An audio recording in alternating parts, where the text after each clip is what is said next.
ये है talks news network और आप देख रहे हैं पॉलिटॉक्स, राजनीति का कच्चा चिट्ठा। महाराष्ट्र की राजनीति में एक बार फिर इतिहास बदलने वाला है। अजित पवार की एनसीपी और शरद पवार की एनसीपी एसपी पार्टी फिर से अपने पुराने स्वरूप में लौटेगी। इसकी नींव अजित पवार पहले ही रख चुके थे और पटकथा लिखी जा चुकी थी। कमोबेश अजित पवार ऐसा होते हुए देख नहीं सके। 28 जनवरी को एक विमान हादसे में उनका निधन हो गया। इस विलय का ऐलान 9 फरवरी को किया जा सकता है। सवाल है तो केवल एकजुट एनसीपी की बागडोर कौन संभालेगा। सूत्रों के अनुसार दोनों पार्टियों के विलय रोड मैप खुद अजित पवार ने बनाया था। निकाय चुनाव में दोनों का एक साथ एक मंच पर आना और चुनाव लड़ना इसी सतत प्रक्रिया का अहम हिस्सा था। जिला परिषद चुनाव का रिजल्ट आने के बाद दोनों गुटों के विलय की घोषणा हो सकती है। अजित के निधन के बाद भी दोनों पार्टी के वरिष्ठ नेताओं की बैठक बदस्तूर जारी है। पार्टी की कमान संभालने के लिए अजित पवार की पत्नी सुनेत्रा पवार को आगे किया गया है, लेकिन प्रफुल्ल पटेल की दावेदारी से खींचतान की स्थिति बन रही है।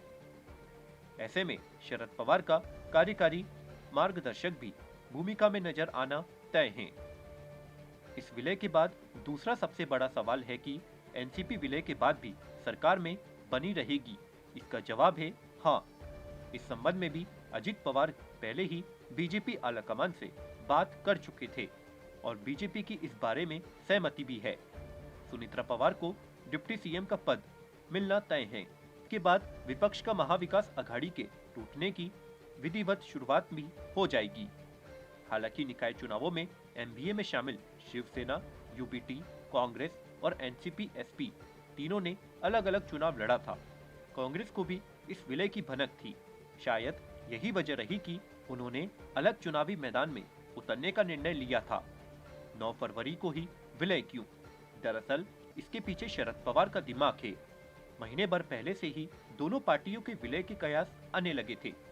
जब रिस्पांस ठीक आया तब बात आगे बढ़ाई। 5 फरवरी को महाराष्ट्र की 12वीं जिला परिषदों के चुनाव होने हैं और 7 फरवरी को रिजल्ट आना है। रणनीति यह थी कि पहले चुनाव खत्म होने दे, क्योंकि पुणे जिला परिषद अजित पवार का गढ़ रहा है। मीटिंग में तय हुआ कि शरद पवार के कैंडिडेट भी अजित पवार की एनसीपी के सिंबल घड़ी पर ही चुनाव लड़ेंगे। मैसेज दिया जाएगा कि अब दोनों पवार साथ आ रहे हैं। इसके बाद ही अनाउंसमेंट होगा। अब अजित पवार के निधन के बाद स्थिति बदल गई है। इसके बाद भी जैसा कि हमारी पिछली खबर में दावा किया जा चुका है कि दोनों चाचा भतीजे की रुताड़ी घड़ी का साथ आना तय है। पॉलिटॉक्स ब्यूरो, महाराष्ट्र। ये है टॉक्स न्यूज नेटवर्क और आप देख रहे हैं पॉलिटॉक्स, राजनीति का कच्चा चिट्ठा।